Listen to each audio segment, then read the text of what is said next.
El científico tradicionalmente, pese a que quizás es un estigma, pero es un estigma con algo de cierto, vive en cierta soledad casi inevitablemente porque necesita como desligarse un poco a veces de la realidad más inmediata para construir y para crear. Entonces, la capacidad de divulgar o de comunicar el conocimiento que de por sí Internet lo multiplica, en la ciencia resuena mucho con esta manera de ser idiosincrática que tiene el científico y por lo tanto lo multiplica quizá aún más. El Ágora era la plaza de las ciudades-estado griegas. Era el centro de la actividad comercial, social y política. Ahí se reunía la asamblea, se debatían ideas y se alcanzaba un conocimiento colectivo que servía para solucionar problemas propios de cada polis, nombre que se les daba a estas ciudades-estado. Hace no mucho tiempo, cuando surgió la web 2.0, los usuarios de Internet dejaron de ser consumidores de información para volverse también productores de contenidos. Es decir, Internet se convirtió en un ágora moderno, alimentado por el saber y el conocimiento de todos y cada uno de los usuarios alrededor del planeta. Una ágora donde nuestro conocimiento se suma al de otros y se transforma en un solo saber colectivo. Ágora 2.0 se abre a las voces emergentes de la sociedad, la cultura y la tecnología. Para conocer cómo utilizan lo que ya dejó de ser una herramienta para convertirse en un espacio donde transcurre parte importante de nuestra vida.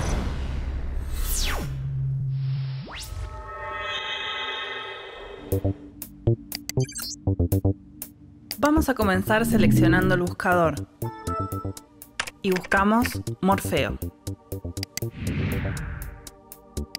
En la Grecia antigua, Morfeo era el dios de los sueños. Morfeo se encargaba de inducir los sueños de quienes dormían y de adoptar una apariencia humana para aparecer en ellos, permitiendo a los mortales huir por un momento de las maquinaciones de los dioses. Los griegos se preguntaban qué querían decir los mensajes de los sueños. ¿Podían decirnos algo sobre el futuro? Seguimos buscando. En 1899, Sigmund Freud desarrolló la teoría del inconsciente por la que los sueños constituyen formas de cumplimiento de un deseo. Y con su obra, La interpretación de los sueños, Freud se propuso demostrar la validez de una técnica psicológica por la que todo sueño es entendido como un producto psíquico provisto de sentido, al que puede asignarse un lugar perfectamente determinado dentro de la actividad anímica de la vigilia. Una nueva búsqueda, André Breton. En 1924, Breton escribe en Francia el primer manifiesto surrealista. Los surrealistas, por medio de drogas, sesiones de médiums e hipnosis, querían llegar a asociaciones de la mente sin el filtro de la conciencia.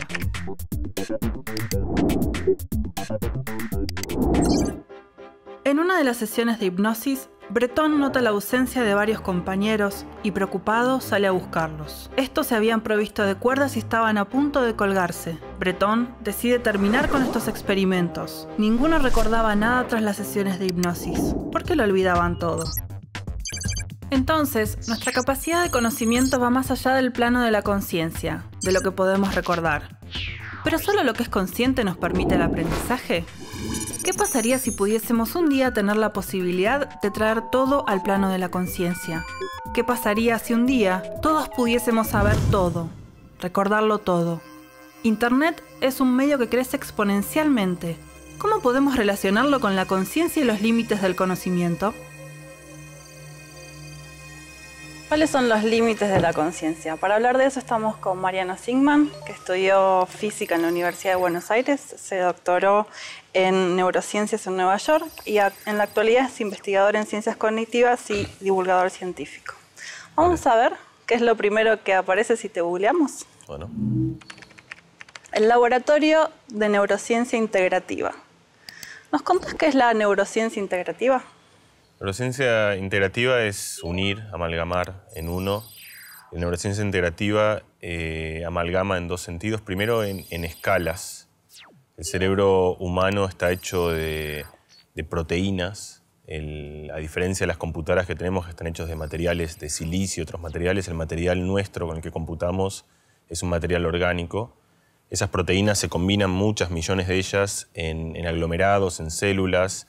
Las células hacen axones y se conectan y hacen circuitos, y esos circuitos se conectan a su vez en como territorios corticales, y de todo eso resulta, de toda esa combinación a muchas escalas, de esa especie de sociología del cerebro, resulta lo que nosotros reconocemos como el producto de nuestro cerebro, el pensamiento, la memoria, los recuerdos, las emociones. Entonces, integrativa es primero en ese sentido, en tratar de mirarlo con lupa ancha y con lupa fina, verlo a distintas escalas, desde lejos, desde cerca, y ver cómo esas cosas se reúnen. Y también, quizá no por azar, de manera relacionada, también es integrativa en que reúne muchas disciplinas que tradicionalmente están separadas. De hecho, en el laboratorio nuestro trabajan matemáticos, físicos, ingenieros, biólogos, computadores, lingüistas, psicólogos. Trabajamos con antropólogos, trabajamos con magos, trabajamos con jugadores de ajedrez.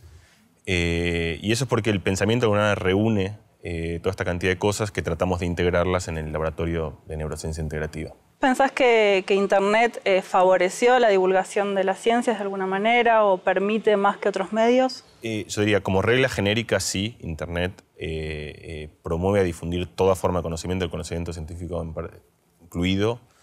De manera particular, los científicos que a veces son malos manejando ciertos vehículos expresivos o de comunicación se encuentran mejor, y estos son reglas muy generales, digo, hay de todo tipo, hay científicos de todo tipo. A mí no me gusta estigmatizar a una clase de científicos en algo, pero en general el científico se siente cómodo hablando por Internet, quizá más cómodo que hablando en otro tipo de diálogos que eran más tradicionales antes como vehículos para comunicar el conocimiento. ¿Es verdad que solo usamos un porcentaje reducido del cerebro y eso se puede aumentar? Hay un mito, que es el mito del 10% del cerebro, que es como su enunciado lo dice, un mito. Estamos usando casi todo el cerebro todo el tiempo. Y en general, hay momentos donde no se usa, por ejemplo, hay que ver también lo que quiere decir uso. Es decir, el cerebro está formado por neuronas, las neuronas están activas, están hablando, están charlándose entre ellas, y hay momentos donde se callan. Pero esos silencios son necesarios. Es decir, si uno estuviese hablando todo el tiempo, sin pausas y sin silencios, el lenguaje sería incomprensible. Entonces yo no pienso que uno puede aumentar enormemente el volumen de transmisión, de capacidad de... Uno en cualquier máquina uno puede medir cuánta información está emitiendo. Vos agarrás a mí hablando y yo estoy emitiendo información y transmito información y puedo transmitir información una cantidad de bits por segundo. Lo mismo con alguna computadora que emite algo, con todo un hub de internet o con una estrella pulsando que está emitiendo luz. El cerebro humano no podría emitir probablemente mucho más de lo que emite. Es decir, está trabajando todo el tiempo de manera bastante activa. De hecho, el sueño, que es un momento en el cual en su mayoría el cerebro se silencia más, es un momento muy necesario para recuperar una gran cantidad de funciones. Entonces, de ese lado es un mito y yo no creo que podamos aumentar la cantidad de cerebro. Tampoco hacerlo más grande, por ejemplo. Hay una idea, el músculo yo lo trabajo y crece de tamaño, se generan nuevas fibras. Eso no sucede con el cerebro. Es decir, uno no es que ejercita el cerebro y el cerebro crece en volumen, ni tampoco en una forma de volumen interno. Lo que sí hay para el cerebro, y eso es otro tema que tiene como mucho más ruido para mí el que debería tener, es el tema de la plasticidad adulta, como que el cerebro lo puede cambiar. Eso es obvio que sí. Es decir, uno se va a los 35 años a un país nuevo y el idioma lo aprende.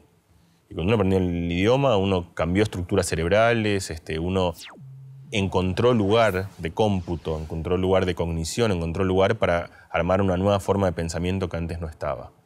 Entonces, sin duda que hay capacidad de generar nuevas estructuras mentales, de generar nuevos lenguajes, de generar nuevas formas de razonamiento, de generar más volumen de memoria, pero eso tiene que ver con una capacidad del cerebro de reorganizarse, que nunca deja de ser, es decir, el cerebro siempre puede reorganizarse, y no con un crecimiento material del cerebro, o con la idea de que hay una gran parte del cerebro que está diezmado en una especie de reclusión, una especie de oscuridad letárgica, y que uno lo puede traer cada tanto a... Esa es una metáfora equivocada de cómo funciona el cerebro. Lo que sí por ahí tiene que ver con esto es el problema de la conciencia, es decir, que ya no tiene que ver con el problema del cerebro, no. Es decir, los pensamientos de los cuales nosotros tenemos introspección. Yo estoy haciendo un montón de cosas ahora. Por ejemplo, estoy manteniendo la respiración. Por ejemplo, estoy manteniendo el equilibrio. Por ejemplo, estoy manteniendo mi homeostasis y mi temperatura. Por ejemplo, estoy charlando con vos y, por ejemplo, estoy pensando qué es lo próximo que voy a decir. De todas esas cosas que mi cerebro está haciendo en este momento, solo algunas yo tengo visibilidad. Sé que las estoy haciendo. Las demás suceden en una especie de subterráneo. Lo que uno sí puede hacer es cambiar la cantidad o qué tipo de cosas acceden a la conciencia. También con un límite. Pero eso no es agrandar el cerebro, sino simplemente redistribuir de la cantidad de procesos cerebrales que suceden en un momento a cuáles tengo acceso y a cuáles no. Entonces, 10% no, agrandar el cerebro con una especie de metáfora de que lo estoy creciendo tampoco, de recuperar territorio olvidado que está por ahí tampoco. Cambiar el cerebro para con él cambiar el pensamiento, que es lo que importa, sí, y eso todo el mundo lo experimenta.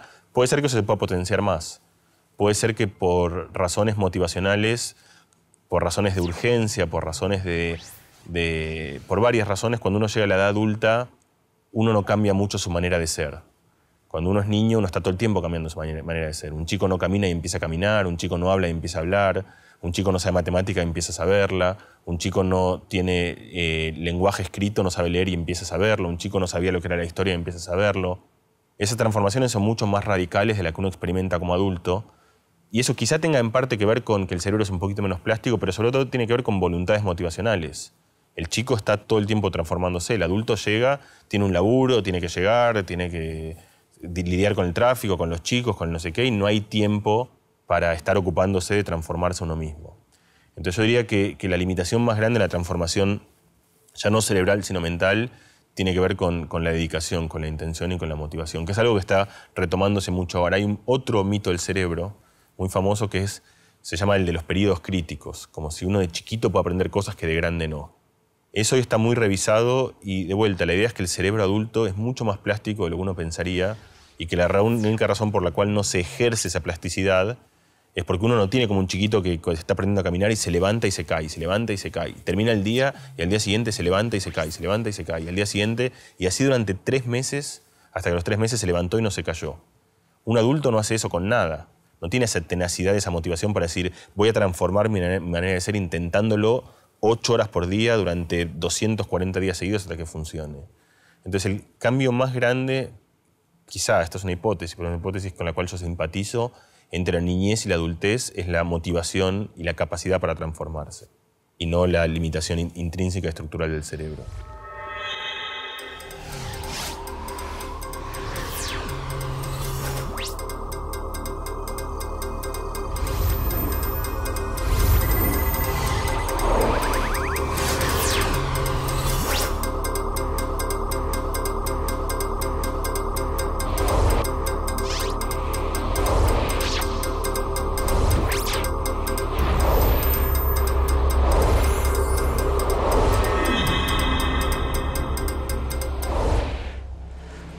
Un poco de las redes sociales. ¿Tenés Facebook? ¿Tenés Twitter? ¿Qué redes usás? ¿Cómo las usás? Tengo Twitter, Facebook no. Uso poco. Twitter me parece una buena herramienta como receptor. Pues si bien elegido te da un recorte de la realidad que lo puedes curtir y curar para ver más o menos lo que quieres ver y no ver lo que no quieres ver. Y yo lo uso poco para broadcastear, es decir, como herramienta de difusión. Hay científicos que lo usan y está bien como herramienta justamente para popularizar su trabajo, para difundirlo. Yo lo uso así, pero poco.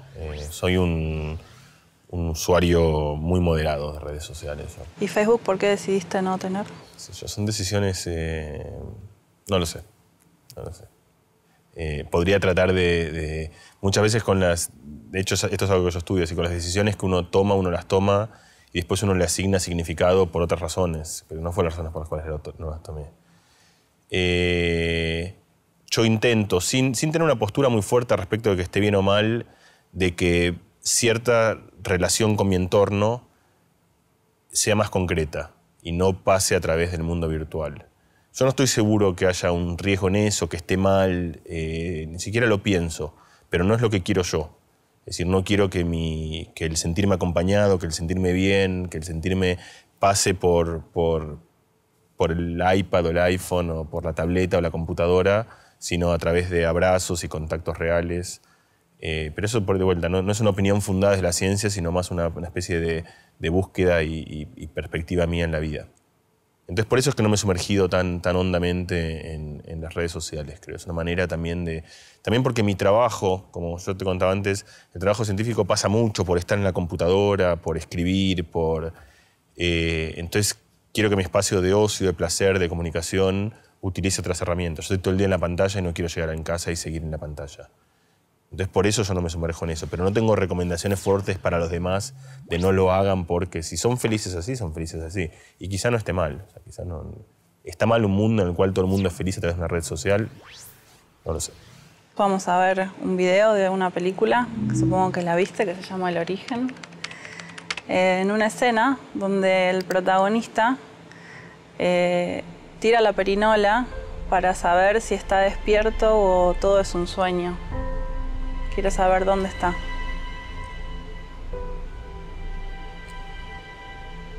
Y es una típica preocupación que tenemos en los cuentos o en los relatos del sueño dentro del sueño dentro del sueño. ¿Hay alguna forma o alguna investigación que se haya hecho en la neurociencia para determinar si no estamos soñando cuando creemos que estamos soñando? Esa pregunta tiene dos versiones. Una es la filosófica en el sentido fuerte, que no hay manera de decir, quizá no estemos acá, ni vos ni yo ahora, y eso contra eso no hay... Digo, a lo mejor estamos en el figmento de la persona que lo está mirando y todo esto nunca sucedió. Puede ser eso, o sea, no hay mucha manera de... La ciencia puede ocuparse de cosas que sean observables, que sean experimentables, que sean refutables. Hay cierto límite en algunas preguntas que la ciencia puede hacerse y en algunas que no. Esta es la pregunta en el sentido fuerte a la cual creo que no tenemos una respuesta. Hay una pregunta para una acepción de la pregunta para la que sí tenemos una respuesta, que es que uno muchas veces en un sueño lo vive como si fuese realidad y después se despierta y se da cuenta que eso no pasó y qué hacía que ese sueño tuviese ese carácter de real o cómo hacer para eventualmente anclar ese sueño para saber que es un sueño. Esas son cosas que se pueden investigar. Es decir, bajo qué situaciones uno confunde un sueño con la realidad, bajo qué situaciones uno no agencia cosas del exterior como si fuesen propias. Y de eso hay un montón de investigación. Te doy 2 o 3 ejemplos. Uno son delusiones que no tienen que ver con el sueño. Por ejemplo, la más conocida de todas es la esquizofrenia. Y la esquizofrenia es una especie de patología alucinatoria donde uno escucha voces, donde uno ve cosas que no están, pero que están en la mente del que las construye. Entonces, ahí se saben 2 cosas. La primera es que, como te contaba antes, que hay moléculas que regulan un poco como la temperatura del cerebro. Uno puede prender y apagar eso un poco. Por eso hay drogas que son alucinógenas y que promueven en todo el mundo la percepción de que hay cosas afuera que en realidad no están respecto de ese otro punto de vista, de lo que podemos comparar. Y eso también puede inhibirse. Si hay drogas que hacen el contrario de las drogas alucinógenas, que nos anclan un poco más a la realidad más concreta. Entonces, eso la ciencia lo puede hacer porque tenés 2 puntos de vista. El punto de vista de la persona con droga y el punto de vista de la persona sin droga. Eso por un lado. La segunda vía de investigación que se investiga muy poco en la neurociencia, pero que es bastante conocido en mucha gente que la practica, es una cosa que se llama sueños lúcidos.